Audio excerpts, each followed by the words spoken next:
everybody. All right. Thank you very much for that warm welcome. I am Brendan Vaughan, editor-in-chief of Fast Company, as the voice of God just said. So I'm here with some really esteemed panelists here. Anthony Enzor-DeMeo, general manager of Firefox, to my immediate left. Daniel Kahn Gillmor, senior staff technologist at the ACLU, in the middle there. And at the end, Alissa Starzak, deputy chief legal officer and global head of public policy from Cloudflare. So this panel is really going to be able to come at this question of the battle for an open and secure internet from a lot of different angles that overlap in ways, but are also quite distinct, and distinct lanes for each of them to really come at this topic and give us a really pretty comprehensive understanding of the challenges facing the battle for an open and secure internet, and as well as some of those opportunities. So I'm going to start off by asking each of these three to answer one question, kind of the same question, and then we'll start mixing it up after that. But the question is, what does an open and secure internet, what does open and secure, I should say, just as a sort of broad definition, applied to the internet? I would say applied more broadly to society, as we are seeing that open and secure is a concept that is being stress tested on a lot of levels around our society, the digital realm being just one of them. So we may get into a little bit of that too. So if each of you could define what open and secure means to you right now, and also name your #1 priority in sort of ensuring the definition of this from your perspective. So let's start with you. Nice to meet you. Nice to meet everyone. My name's Anthony. So from a browser perspective, we care a lot about choice. And so when I think about open, one of the things that is going to matter a lot to me in the coming years is your ability to use whatever AI you want. And so, today there are browsers that essentially have, Chrome has Gemini, et cetera, and those types of things. But for Firefox, it's bring your own AI. And so that to me is the definition of where the internet will go. That to me is open. Secure, I think the narrative. So let me just interrupt. Bring your own AI, meaning whatever AI you want to use inside the your browser, unlike the other browsers. I think we run the risk of a lock-in, meaning if big tech players basically promote their own AI solution, what if a user wanted to do something different? Yeah. Right. Okay. And then on the secure side, obviously privacy has been at the epicenter for decades, but it's also probably well known at this point that AI needs data to essentially be, somewhat accurate. And so I think the narrative on security is going to move more toward from privacy to protection and choice. And so how I'm thinking a bit about that is how do we get users in a place where they can control what data is accessed via AI? And then to answer your last question, the thing that keeps me up at night, the thing that we're thinking a lot about is how do you democratize AI? Subscriptions is not a scalable solution to the planet. Browsers are available to everyone at no cost. That's not true for AI. And it's going to be a tough one to crack. I'm not claiming to have the answer. Subscriptions are not a scalable solution. Subscriptions to what exactly? Yeah, so you could pay $20 for ChatGPT. Yeah, okay, gotcha. Yep. Just wanted to clarify that. Yep. Okay, Daniel. Thanks. Hi.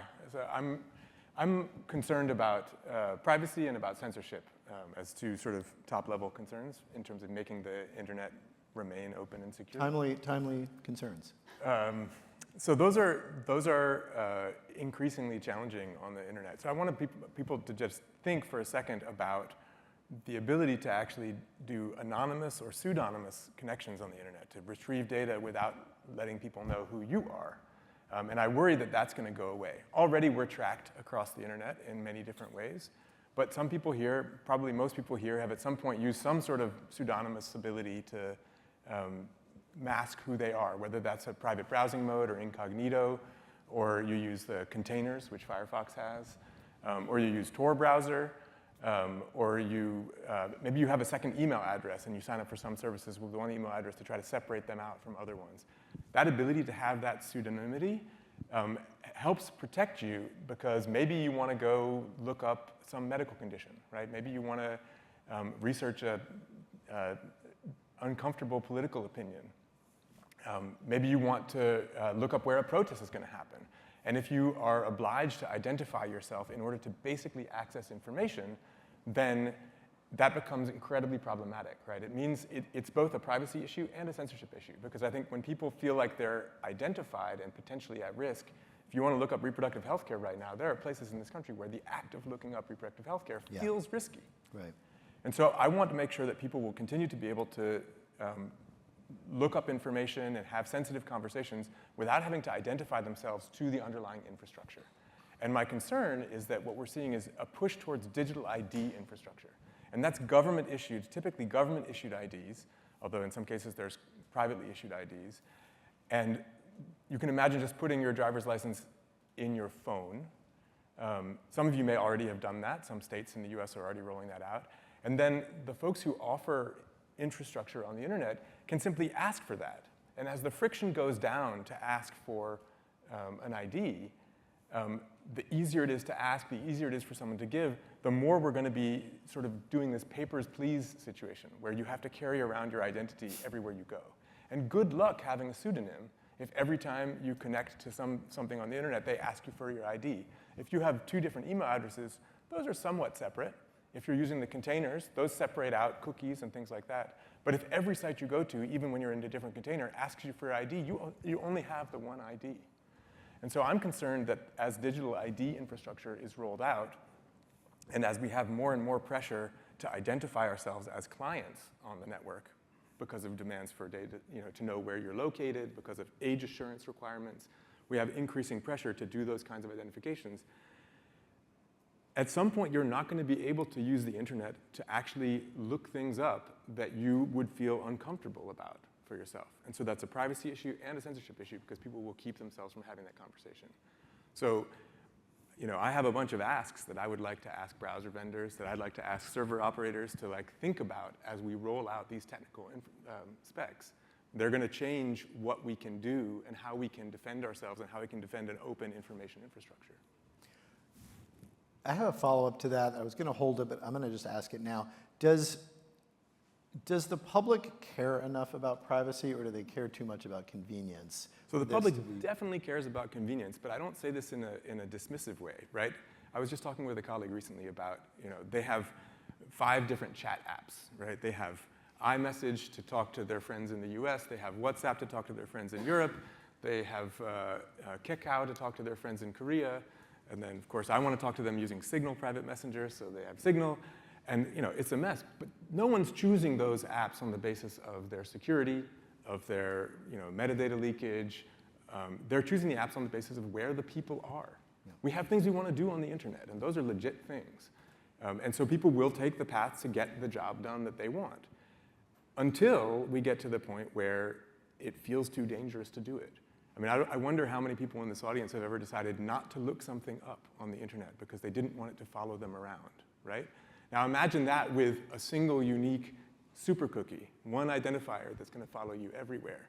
What else would you be afraid to look up? What kind of messages would you be afraid to send to your friends, knowing that, say, an AI on your friend's device is actually ingesting all of the private messages that you send them and then shipping them off to some server controlled by who knows who?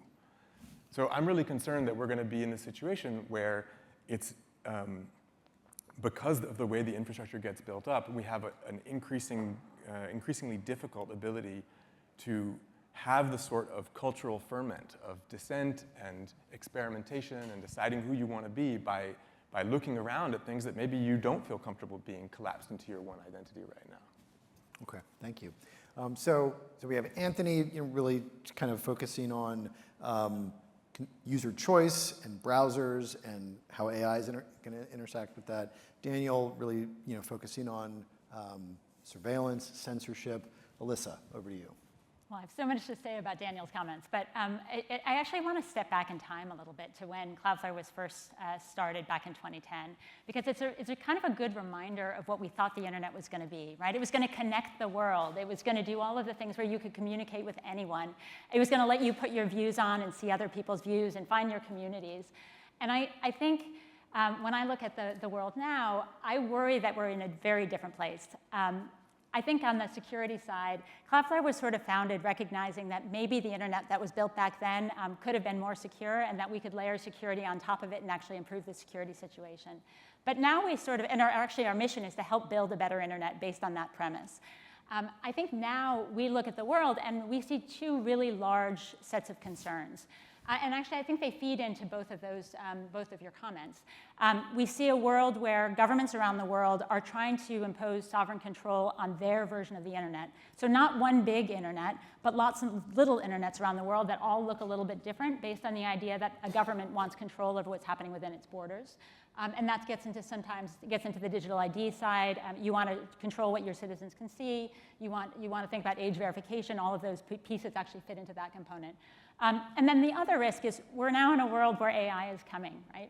And I don't know about you, if you use Google, the first thing that happens, comes up and it's a little summary of what you get on the internet. Do you still go to the original site? A lot of people don't anymore. And that reality. I'm sorry, I have no experience with. As a publisher, I don't understand what you're talking about there. The numbers are exactly the same. But it's a really interesting experience as a user, because this gets into that convenience piece. Sometimes that's amazingly convenient, but we don't think about the impact that has on the overall business model of the web, on publishers, for example, Yep. Where all of a sudden they're not getting traffic to their site, so it's not about advertising anymore. They're not getting attribution for people using their content. That's a very different world. And as a user, I think we look at that and are getting all of our information from one source, which is also pretty scary if you think about it. And so I look at both of those issues, and I think that we have a lot of work to do to actually keep things open and secure. Right, but the AI companies would argue that it's not all one source, right? Even though it's been turned into something that is one thing. Oh, it's based on everything we're ingesting. There's all these citations everywhere. I asked this question with obvious skepticism, but curious to see like what Cloudflare has been, Cloudflare CEO Matthew Prince has been engaged in a campaign to help journalists and the media kind of get their work out a business relationship with the AI companies that is sustainable. So curious from your perspective, Alissa, like what is Cloudflare's response to that claim from the AI companies that, oh, well, the credit is all still there, you just have to click? I think the reality is that it's the business model that's changing, right? Yep. The business model that a lot of things that business was built on online was about advertising. And it's not always about credit, but advertising becomes a really core thing that actually helps fund. So we need new forms of business model. That doesn't mean that sometimes credit isn't due and that it's good to have sites in AI. I think we should probably have both, frankly. But I think that the challenge for AI companies is that if people stop producing current content, things that you actually want to know about, the current restaurant that happens to be #1 on the list of whatever city you're in, you're going to not use AI either. And you're going to look for other alternatives. So it's in the AI company's interest to think about a sustainable model as well, and it may not be the one that we've had for the past 15 years, which has been advertising. So a good opportunity, Anthony, to come back to you and something we talked about when we were preparing for this session, which is this question of whether AI needs the browser. You talked about browsers in your opening remarks. How will people not just use AI in the future on the internet, but get the most out of it? How much of that will be inside a browser? How much of that is actually going to not necessarily depend on the browser as we know it? Sure. One analogy I like to use is if you think of AI or LLMs, large language models, as like someone's brain, think of the browser as their body. So you can ask AI a question, it can answer it, but to interact with the internet, to interact with the world, you need a browser. To be more technical, you need a browser engine, but I think for this conversation, we can go with browser. And so as soon as AI needs to act on your behalf, you essentially will need to reference pieces of the internet. So, book me a trip, right? And that basically means like I have to go search for a trip. I might need your login credentials. I might need to know your preferences, your history. And then I'm going to have access to a whole bunch of things. Anything below an address bar is rendered on the internet, and it requires an engine to essentially interact and operate that. There's only 3 engines in the world. There is Google's Chromium, Apple's WebKit, and Mozilla's Gecko. So yes, it will, with that in mind. Okay. Yeah. Daniel, I'd love to come back to this question of the one ID everywhere you go on the internet asking you to provide it so that it can know who you are and track you. Yesterday on this stage, I interviewed Jonathan Haidt, the author of The Anxious Generation, who has been extremely successful, along with the other people that agree with him, on, first and foremost, getting rid of phones in schools, the sort of bell-to-bell phone ban that is now in about 20 states. But he's also very interested in age verification. And Australia passed a law that will go into effect in December that will require everyone under 16, basically that will ban everyone under 16 from establishing or maintaining their own social media account. So that is all based on the internet, to use a technical term, knowing who you are and how old you are. How do you feel, how does the ACLU feel about the balance between the pretty understandable concerns that Haidt and people that agree with him have about children and teens in particular, and the issues that concern you all? So, I mean, it's unquestionable that the internet is out there. There's things that are out there that we might not want our children to experience on the internet. That's true also about the sidewalk and the bridges here in the city. Maybe there's something that you might not want to see. Somebody put a sticker up on the bridge that says something offensive. I saw some graffiti recently that would have gotten somebody fired today if they said it out loud. And it's out there, and we don't ask for IDs to use public infrastructure in general. The public infrastructure is there because that's what we need as a society, and we need to think about how we manage those. There are different ways that the internet could know your age. One of them is very simply like a digital driver's license kind of thing, which I was just describing. And then that would basically be identifying yourself. Have you ever been to a bar where they want to scan your ID when you go into the bar?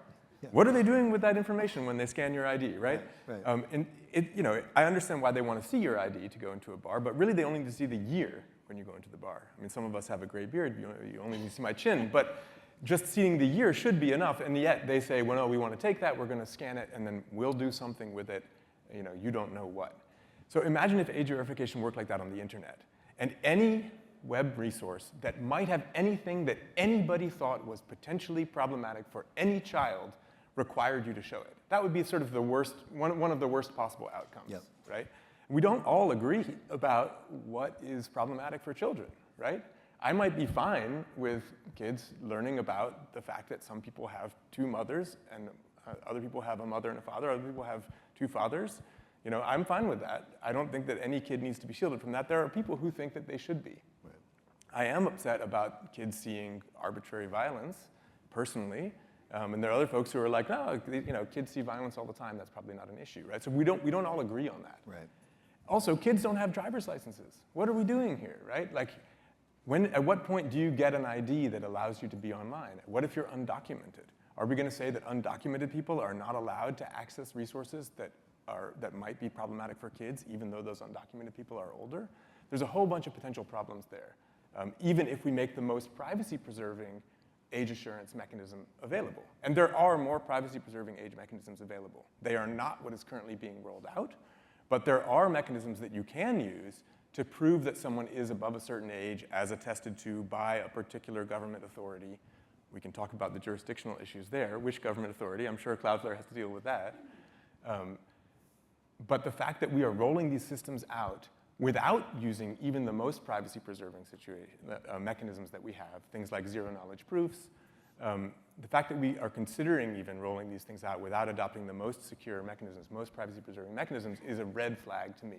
And even if we had the most privacy-preserving mechanisms, I think we still have a lot to deal with as a society, as a global society, to think about what do we mean? What's going to get age-gated? Whose information is going to be locked away behind this gate? And are people going to trust that they're not going to be harassed for having access to this gated information by showing their ID? What information are we going to be pulling down? It's a real censorship issue. And it's going to have an impact on people who don't have the latest smartphone. It's going to have an impact on people who don't have a government-issued ID. It's going to have an impact on kids. It's going to have an impact on their parents if we roll this stuff out in the wrong way. Alissa, I wanted to ask you about what are the sort of most hotly debated regulatory issues here, which is obviously a very broad. I think Daniel just started one, actually. Well, yeah. So, and I was, as part 2 of that question, which could turn into part 1 of your answer, you had mentioned that you had so many thoughts on one of Daniel's earlier answers, and maybe that one too. So feel free to start anywhere, but would love to get a sense for the audience of sort of when you get up in the morning, what are the regulatory issues and regulatory framework, domestically or internationally, that sort of are eating up the bulk of your time? Yeah, I mean, I was joking, but actually, we don't spend that much time on age verification issues because that's not exactly the business we're in. It tends to be on the social media side, on the application side.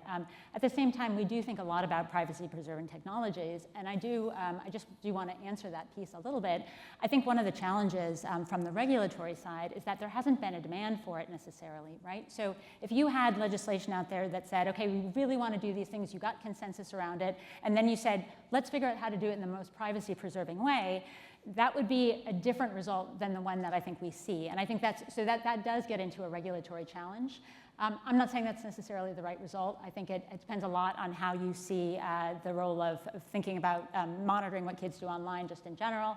But it is something to think about. And it gets to the regulatory world because I think lawmakers often don't know how to regulate content. And we see this around the world.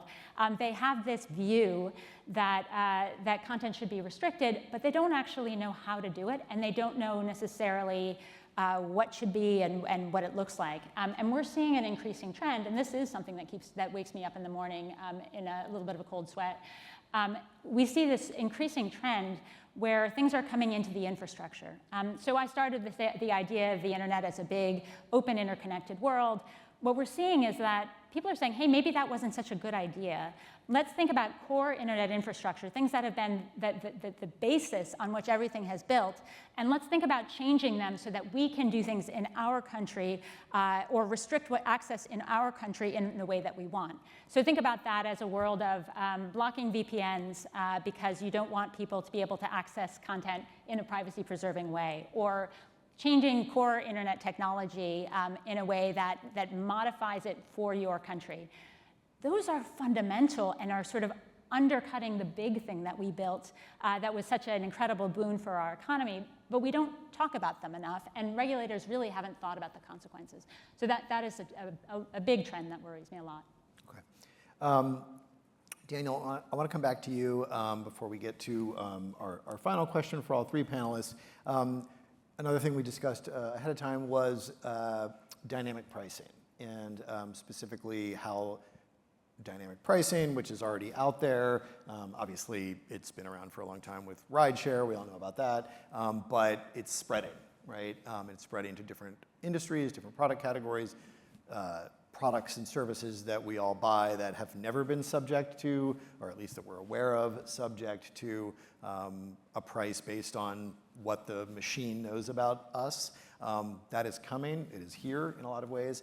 Talk to us a little bit about how your concerns about that and kind of what the state of the art is on that. Sure. I mean, one of the reasons that I care about anonymous and pseudonymous abilities to be connected to the network is because I think it's important that we have a sort of shared view of what the reality is. It's nice to be able to go and say, okay, I looked up on this website and they're offering this particular tool, this product or whatever, and I looked up that one. So from a pricing perspective, I ought to be able to compare prices without telling everyone what I'm looking for. I don't need to be shopping. I don't need people to know specifically what I'm shopping for. I ought to be able to compare prices and shop around. This is one small piece of what being able to be pseudonymous and anonymous gives us, is the ability to compare what the offers are that are out there. If the only way, imagine going to a grocery store and having to scan your ID in order to see what the price of a can of tomatoes is, when you know that your neighbor might get a different price on the can of tomatoes. It's a very weird world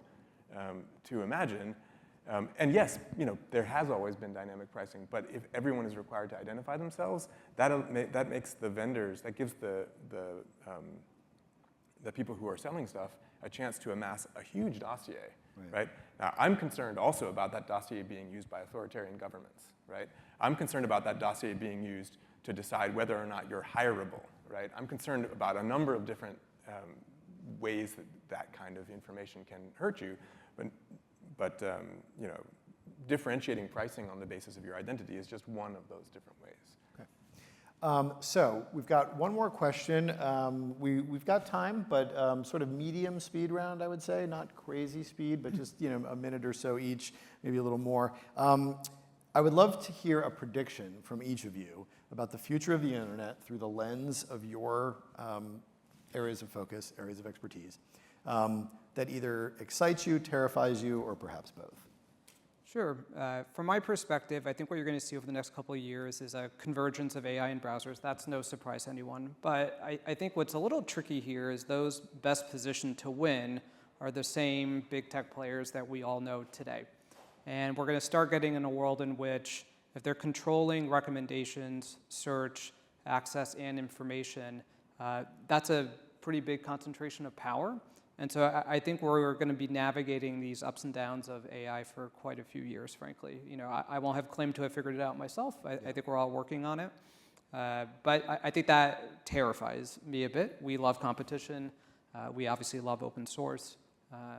And so it's going to be a journey. Yeah, it is moving extremely fast, and that is it's both exciting and scary. So Daniel, over to you.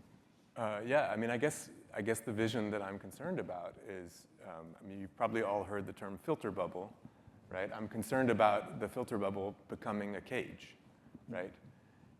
That if every device that you connect to on the internet knows exactly who you are and tries to tune itself to fit exactly who you are, we basically have sort of a universal ankle bracelet, right? The folks who are monitoring what you do, and this could be advertisers, if the advertising industry survives whatever this shift is, right? Or they could be governments who are trying to control what their citizens have access to. Or they could be corporations who are simply trying to make a better buck off of you. They will make this bubble tighter and tighter until it's very difficult for you to get out of that bubble. And the internet, the open internet, which what we're used to, this flowering of human knowledge and connectivity, is no longer an issue. We've just been sort of boxed into a little cage. Yep. Okay.